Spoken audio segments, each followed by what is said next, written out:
आप सभी परशुराम जी के बारे में तो जानते ही होंगे, जिन्हें भगवान विष्णु का अंश अवतार भी कहा जाता है। ऐसा माना जाता है कि भगवान परशुराम का जन्म देवराज इंद्र के वरदान स्वरूप रेणुका के गर्भ से हुआ था।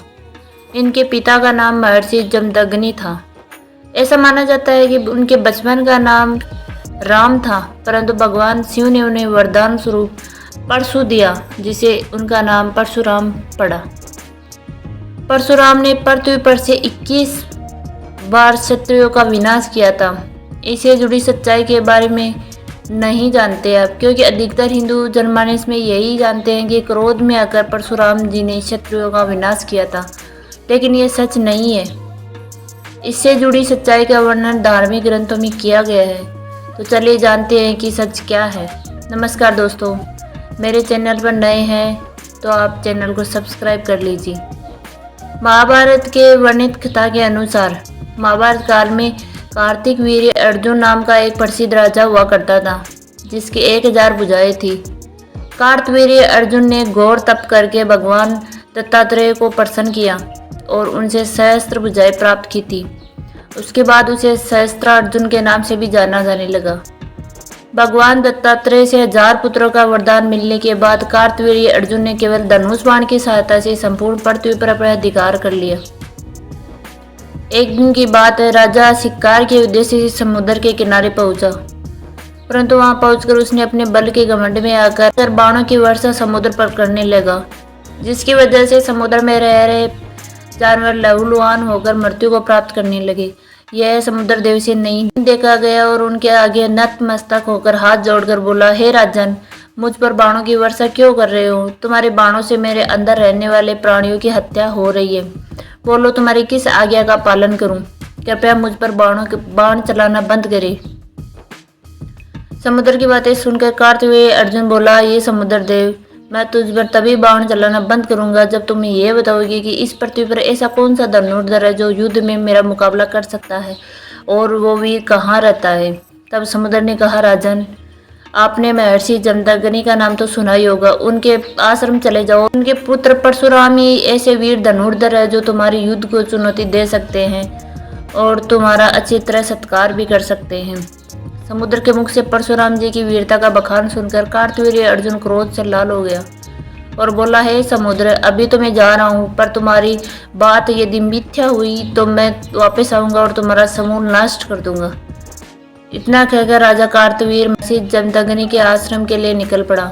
वहां पहुंचकर उसने परशुराम जी की सहित उनके माता पिता भाई बंधुओं को भला बुरा कहने लगा।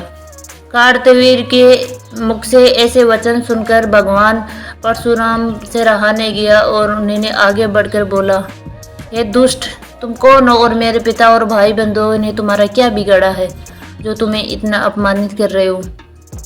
तब कार्तवीर ने कहा, मैं राजा कार्तवीर अर्जुन हूँ और लोग मुझे सहस्त्रार्जुन भी कहते हैं। मैं यहाँ तुमसे युद्ध करने आया हूँ।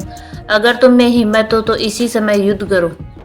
युद्ध की ललकार सुनकर परशुराम सहस्त्रार्जुन से युद्ध करने लगा और उसकी सेना का नाश करने लगा, और अमित तेजस्वी परशुराम जी का तेज प्रचलित हो गया और उन्होंने अपना परसा उठाया और सहस्त्रार्जुन से युद्ध करने लगा।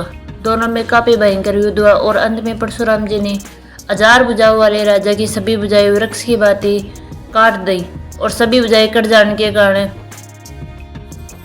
कार्तवीर्य अर्जुन जमीन पर गिर गया और परलोक सिधार गया। उधर इस बात की सूचना जब राजा कार्तवीर्य अर्जुन के भाई बंधु को पहुंची, तब सभी शस्त्र धारण करके परशुराम जी के आश्रम में एकत्र हो गए और हाथों में तलवार और शक्तियां लेकर पहुंच गए और युद्ध करने लगे।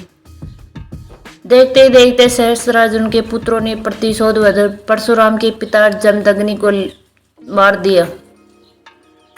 जब ये परशुराम ने देखा तो तुरंत रथ पर सवार होकर उनसे युद्ध करने लगे और देखते ही देखते सारे शत्रुओं का विनाश कर दिया। उसके डर से अपनी शक्तियों चित्त कर्मों का त्याग कर दिया। बहुत दिनों तक ब्राह्मणों का दर्शन न कर, जिसके कारण क्षत्रिय पर्वतों में जाकर छुप गए और बहुत दिनों तक ब्राह्मणों का दर्शन न सकने के कारण वे धीरे धीरे अपने कर्म भूलकर शुद्ध हो गए। इस प्रकार द्रविड़, आमिर, पौंड और सप्तों के सहवास में रहकर वृक्ष होते हुए भी धर्म त्याग करने के कारण शूद्र की अवस्था में पहुंच गए। तत्पश्चात क्षत्रिय वीरों के मारे जाने पर ब्राह्मणों ने उनके स्त्रियों से नियमों की विधि के अनुसार पुत्र उत्पन्न किए, तो उन्हें बड़े होने पर परशुराम ने उन्हें फिर से काट डाला। इस प्रकार एक एक करके 21 बार क्षत्रियों का संहार किया। तब आसमान से देवतागण प्रकट हुए और परशुराम जी से बोले, हे वत्स, इस हत्या के काम से निवृत्त हो जाओ। परशुराम भला इस बार बारंबार क्षत्रियों के प्राण लेने से तुम्हें कौन सा लाभ दिखाई देता है? और फिर उसके पितरों ने भी समझाते हुए कहा कि महाराज ये काम छोड़ दो, क्षत्रियों को ना मारो। तब परशुराम जी ने कहा, पुण्यात्माओं, इन्होंने छल पूर्वक मेरे महात्मा पिता की हत्या की थी, मैं इन्हें कैसे छोड़ सकता हूँ? कृपया आप सभी अपने धाम लौट जाए और मुझे अपना काम करने दे। तब देवताओं ने कहा कि तुम तो विजय पाने वाले में श्रेष्ठ हो, इन शक्तिहीन क्षत्रियों को मारना तुम्हें शोभा नहीं देता और ना ही ये तुम्हारे योग्य है, क्योंकि तुम ब्राह्मण हो। तुम्हारे हाथ से राजाओं का वध होना उचित नहीं है, इसलिए हम सबकी बात मान लो और क्षत्रियों का वध करना बंद कर दो। इस तरह देवता और पितरों के बार बार समझाने पर परशुराम जी का क्रोध शांत हुआ और उन्होंने सभी को भरोसा दिलाया कि आज के बाद वो क्षत्रियों पर कभी शस्त्र नहीं उठाएंगे। से देवता और पितरों ने उन पर पुष्पों की वर्षा की, वो अपने धाम लौट गए। दर्शकों, अब आप तो जान गए होंगे कि भगवान विष्णु के अंशावतार परशुराम ने क्यों 21 बार पृथ्वी से क्षत्रियों का विनाश किया था।